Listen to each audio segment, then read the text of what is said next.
Welcome viewers. Our top focus at this hour: atrocities against Hindus continue in Bangladesh. Now the country has reported a sixth killing linked to a spate of targeted attacks on the members of Hindu community, intensifying concerns over worsening security conditions.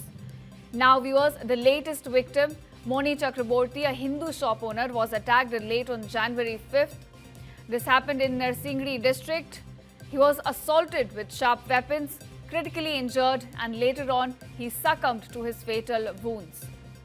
Now this killing came within the hours of another fatal attack, underlining the rapid escalation of violence. Viewers, 6 attacks in a span of 18 days. That is the track record of the Yunus-led government.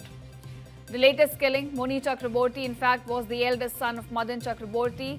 He has now become the 6th reported fatality in a series of attacks over recent weeks, which have been marked by mob violence and targeted assaults against Hindus. Now, viewers, political observers say that the pattern here reflects a wider crisis in Bangladesh's evolving political landscape, where minorities are becoming increasingly vulnerable. If you look at the population, Hindus make up about 7% of the country's population, according to official census data. And a series of targeted attacks against the members of the community in Bangladesh has left 6 people dead between December 18th, 2025 to January 5th, 2026. And the violence, in fact, began with the lynching of Dipu Chandra in Mymensingh. It was followed up by the killing of Amrit Mondal in Rajbari and then Bajendra Biswas in Mehrabari. The attacks continued into the new year as well, with the brutal killing of Khokon Chandra and escalated on January 5th, with 2 deaths coming within hours: Rana Pratap Bairagi and shop owner Moni Chakraborty. Now viewers, the sequence of incidents has heightened concerns over the safety of Hindus amid a growing pattern of mob and targeted violence, in fact, in Bangladesh. Now, to put these developments into perspective, I'm being joined by Major General Rajan Kochar, defense and geopolitical expert. Thank you, Major General, for joining us on News 9. Sir, I want to ask you, 6 Hindus killed in a span of 18 days. That's the track record of the Yunus government. Not only have they failed to protect Hindus, but at this point, they've become clearly complicit in these crimes against minorities. Good morning, Sudha. You're absolutely right. See, this is not an isolated incident, law and order incident. It's a pattern what we are observing now, and it's a system, a symptom of Bangladesh deeper political transition. And what is happening is that a rise of Islamic street power. There are a large number of people, as a matter of fact, in Jamaat. Jamaat enjoys the support of more than 65% of the population, which is under 35 years of age. And they are out on the streets. And there is no semblance of any law and order in Bangladesh. And this is a deliberate act. It is basically sending a signal to India also that we don't tolerate India's influence in Bangladesh, and deterrence is not working. You see, what is important here is that we have called their ambassador twice, their high commissioner twice. A demarche has been given. Our foreign secretary also visited them a couple of months back, and strong statements from the MEA also have emanated. So I think now we have been doing a policy of wait and watch so far. I think there needs to be a calibrated response here on to the coercive diplomacy, because I hear many people talking that no, we should not do anything because Bangladesh is a long-term strategy for us and a short-term strategy should not be employed. But how long? Because every day, as reported on your channel, this is the 6th Hindu who has been killed in the last couple of days. So I think predominantly India as a Hindu population, it starts affecting the psyche of our nation also, that our Hindu brothers are being targeted in such a manner in Bangladesh. And remember, Bangladesh is a 95% Muslim country. So Hindus are in a minority there, and their target should raise a concern. And let us not forget that we are still supplying electricity, power, water, and petroleum, and food grains, and everything from India is still going to Bangladesh. And this IPL incident, removing one cricketer from the IPL, or IPL not playing here, not playing there, is not going to work with Bangladesh, because Right. these are very, very minimal kind of coercive projection of power. I think the government needs to now sit down and Okay.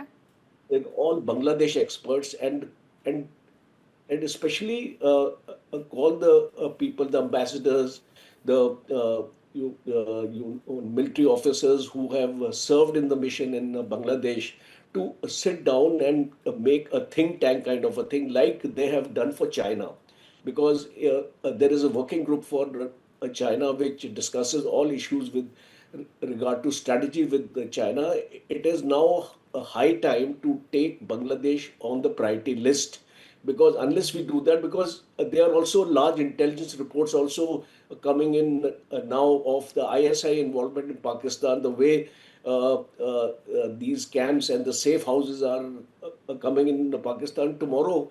There may be a large scale infiltration, Pelgam like attack also takes place from the northeast. Then what are we waiting for? Because the first aspect is that we have to bolster the border management, because borders are still porous, movement is taking place, infiltration is taking place, illegal immigration is taking place. So all these factors, I think we have to take these things on priority. The border management has to be tightened. The visa regime has to be tightened. See, this is one dependency which India can strongly enforce, because a large number of Bangladeshis are coming to India for medical treatment and things like that. So we have to make it costly for them, because unless we do these kind of punitive measures, and I would say that in a calibrated manner, we should not go on all out offensive. It has to be done in a calibrated manner to uh, put some costs on Bangladesh, because right now there are hardly any costs being put on Bangladesh. So Mohammed Yunus is under no pressure. He Right. is totally dominated by the Jamaat-e-Islami group. His advisors are from Jamaat-e-Islami, and all these people, all the Islamist mobs who are on the road are part of Jamaat-e-Islami only, and they Right. are targeting the Hindus. So I think a larger perspective has to be taken of this issue, because we will continue to debate on the channels, and every day one Hindu will be killed there. Exactly. So you raised a very important point here, that there is a stronger need for New Delhi to now act, because clearly there is no deterrence. Yunus government has not been able to get a grip on the situation. We've been witnessing this for almost a year now. So, I will come back to this. I will come back to the policy decisions. What are our options on the table? But highlighting the fact that it is not just the killing, sexual violence against Hindu women has also sparked outrage, as it has increased over the past few months. So it certainly seems that whether you're a man or a woman, it doesn't matter if you're a Hindu, it seems like it has become a crime to be one in Bangladesh.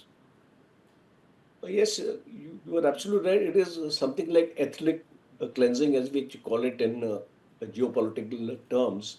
Bangladesh is resorting to ethnic cleansing, and I think they are targeting those people with whom they've had their past differences, especially these Muslim mobs on the street. And I think the first step, we have to raise this at the international level. We haven't done it so far. What are we waiting for? We must project this as a human right issue in the United Nations. And what are the United Nations doing? Are there watchdogs who are watching things in Bangladesh, not reacting to this situation? Sometime back, UN also raised a concern on that, but beyond that, UN has not done anything.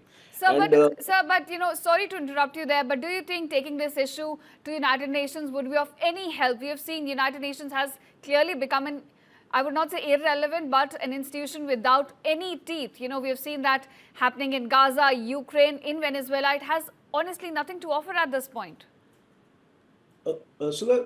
Let's not write off the United Nations straight away because it's still an organization which is recognized by 193 countries, and it has certain amount of relevance, certain amount of funding on the UN DP programs, other programs from the UN are coming to Bangladesh. So you don't we think that it's time for the UN to also stop these fundings to Bangladesh if they are going to do killings of these minorities in this manner? So I think, see, what does India do? India's options are, I mean, you can't carry out an invasion of Bangladesh, and you can't launch an attack on Bangladesh at the moment. Right. So you have to use diplomatic and coercive measures because that is the only way these people are going to be stopped. And these are basically, I told you, those Islamic mobs who are out on the street power of Bangladesh, which is not being, I think, deliberately controlled by Mohammed Yunus as his government, because he has a law and order mechanism, he has a law and order machinery. The Bangladesh army is in place, the Bangladesh police is there. Why can't he enforce this law and order in Bangladesh? So I think it's a deliberate attempt. And his official statement, he keeps on saying that we are not against the minorities, and Right. these are isolated incidents which can happen in any country. So he is taking that line. So we need to make it known to him, because these are sensitive times. So that if you understand, elections are on 12th of February. Yes. So there is hardly any time left. And that is why India is very, very cautious in making any strong statements in Bangladesh, because we need to repair our relations with them. And especially, it is presumed that the next government is going to be a BNP government. So it remains to be seen in what kind of majority they'll get, because Jamaat is getting support by the day. I'm told that they have a following now of 26%. Their rating has gone up to 26%. So if that is the case, if this fact is true, then Jamaat will also garner a large number of seats in the parliament, and it will be forced to reckon with. So I think we are right in actually waiting until the elections, because Okay. in case any action by India at this point of a time, it may jeopardize our future relations with Bangladesh, uh, irrespective of which government comes to Bangladesh. So I'm of the opinion that India may have to wait till the outcome of the elections, because in all probability, if you look at the trends in Bangladesh, the BNP stands to gain a lot, and especially after Khaleda Zia has passed away, the sympathy vote is also going Right. So in. the surveys also show that BNP currently is ahead of Islamic Jamaati when it comes to popular votes. Yes. So of course, sir, we'll have to see, whether India's wait and watch policy, how it pans out, and the atrocities, whether they're continued on the same level or not. Thank you so much for joining us, sir, and giving us your input.